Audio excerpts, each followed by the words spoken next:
परशुराम भगवान विष्णु के छठे अवतार माने जाते हैं। परशुराम को भगवान विष्णु का उग्र अवतार माना गया है। उन्होंने श्री राम से पहले इस धरती पर अवतार लिया था। कहा जाता है कि उन्हें चिरंजीवी रहने का वरदान मिला था। इसी कारण ये भी माना जाता है कि वे आज भी इस धरती पर मौजूद हैं। जन्म। पौराणिक मान्यताओं के अनुसार परशुराम को विष्णु के 10 अवतारों में से छठा अवतार माना जाता है।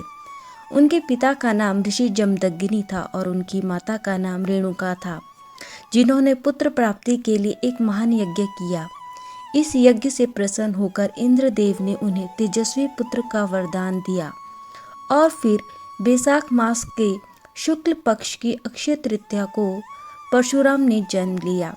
माता पिता ने उनका नाम राम रखा था। राम ने शस्त्र का ज्ञान भगवान शिव से प्राप्त किया था। भगवान शिव ने प्रसन्न होकर अपना फरसा यानी परशु दिया था। इसके बाद वे परशुराम कहलाए। परशुराम को चिरंजीवी माना जाता है, यानी वे आज भी जीवित हैं। उनका जिक्र रामायण और महाभारत दोनों कालों में किया गया है। कहा जाता है कि कलयुग के अंत में जब विष्णु भगवान का जन्म कल्कि अवतार में होगा, उस समय परशुराम भी पुनः धरती पर प्रकट होंगे। जब परशुराम ने काटा अपनी ही मां का सिर। भगवान परशुराम पराक्रम के प्रतीक माने जाते हैं। वह अपने माता पिता के परम भक्त थे। पौराणिक कथा के अनुसार एक बार परशुराम की माता रेणुका नदी पर जल लेने गई, जहां उन्होंने नदी में राजा चित्ररथ को जल विहार करते देखा। राजा को देख उनके मन में विकार उत्पन्न हो गया था। अचानक उन्हें याद आया कि उनके पति हवन के लिए इंतजार कर रहे हैं, तो वे वापस जल लेकर आश्रम पहुंची।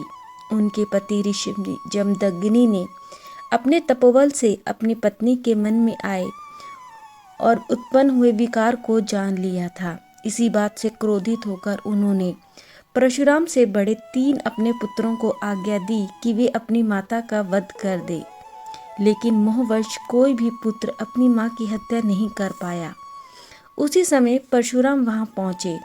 तब उनके पिता ने उनकी माता और उनके भाइयों का वध करने के लिए उनसे कहा। परशुराम ने पिता की आज्ञा मिलते ही बिना सोचे अपनी माता और अपने भाइयों का वध कर दिया। पुत्र की पितृभक्ति देख ऋषि जमदग्नि प्रसन्न हुए और उन्होंने परशुराम से वर मांगने को कहा। परशुराम अपने पिता का तपोबल जानते थे, इसीलिए उन्होंने अपने पिता से अपनी मां और भाइयों को पुनर्जीवित करने का वरदान मांगा। उन्होंने पिता से मांगा कि उनकी मां और उनके भाई इस घटना को याद न रख सकें कि मैंने उन्हें मारा था। जमदग्नि ऋषि के तपोबल से ऐसा ही हुआ। पुत्र की तीव्र बुद्धि को देख ऋषि ने उन्हें ख्याति और अस्त्र शस्त्र से निपुणता का वरदान भी दिया। परशुराम और गणेश युद्ध। ब्रह्मवैवर्त पुराण के अनुसार एक बार भगवान परशुराम अपने इष्ट देव भगवान शंकर के दर्शन के लिए कैलाश गए। वहां भगवान शिव माता पार्वती के साथ विराजमान थे। साथ ही माता पार्वती को राम कथा भी सुना रहे थे। कथा में कोई विघ्न न पड़े, इसके लिए उन्होंने अपना दिव्य त्रिशूल गणेश जी को प्रदान कर दरवाजे पर ही खड़ा कर दिया। साथ ही आदेश भी दिया कि कोई भी अंदर न आ पाए। तभी वहां परशुराम पहुंचे और भगवान शिव से मिलने की अपनी इच्छा उन्होंने प्रकट की।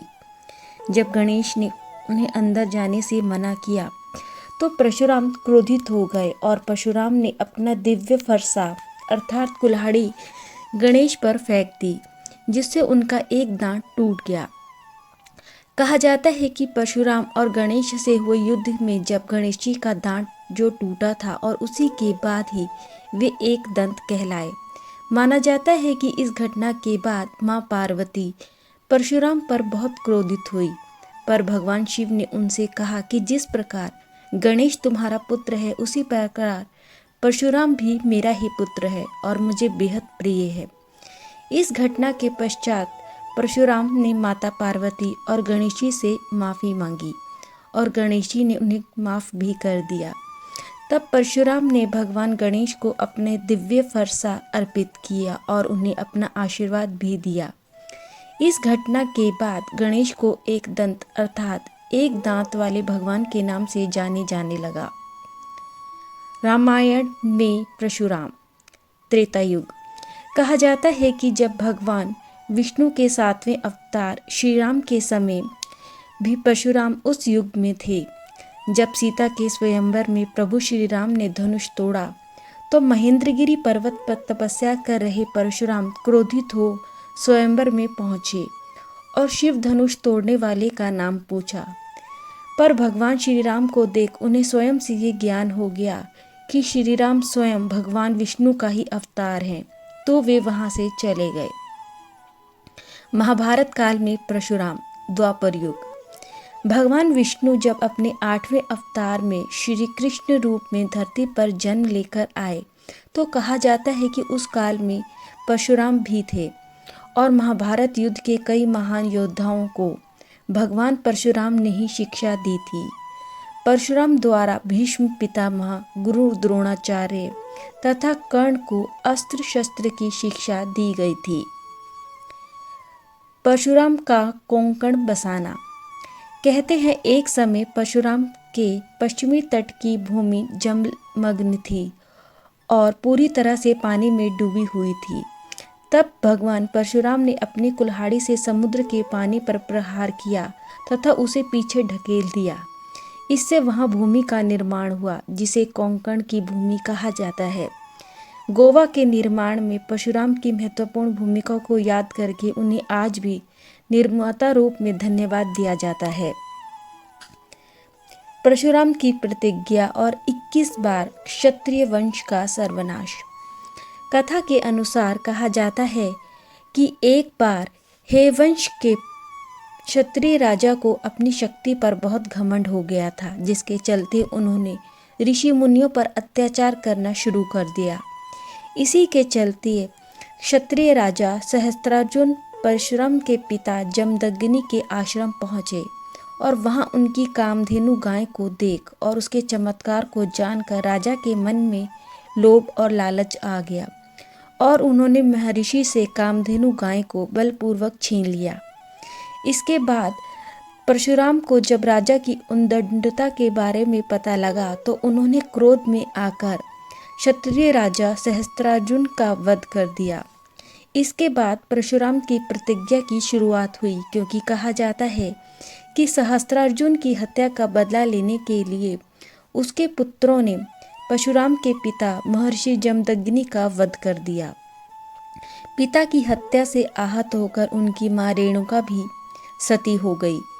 तब परशुराम ने क्रोधित होकर अपने पिता के शव के 21 घावों को देखते हुए ये प्रतिज्ञा ली कि वे इस धरती से सभी राजवंश क्षत्रियों का 21 बार संहार करेंगे। परशुराम चिरंजीवी हैं। माना जाता है कि कल्प के अंत तक वे इस पृथ्वी पर बने रहेंगे। उन्हें रामायण काल में भी देखा गया और महाभारत काल में भी। परशुराम को विष्णु का वेशावतार भी कहा जाता है, क्योंकि भारतीय पौराणिकता में वे क्रोध के पर्याय रहे हैं। माना जाता है कि जब भगवान विष्णु कल के रूप में अपना 10वां अवतार लेंगे, उस समय परशुराम भी धरती पर रहेंगे और वे उनके गुरु होंगे, जो उन्हें अस्त्र शस्त्रों से लेकर हर विद्या में निपुण बनाएंगे। परशुराम भगवान शिव और विष्णु के संयुक्त अवतार माने जाते हैं। शिव से उन्होंने संहार रूप लिया और विष्णु से उन्हें पालक के गुण प्राप्त हुए। इसी कारण कालांतर तक वे चिरंजीवी हैं और कल्प के अंत तक इस धरती पर बने रहेंगे।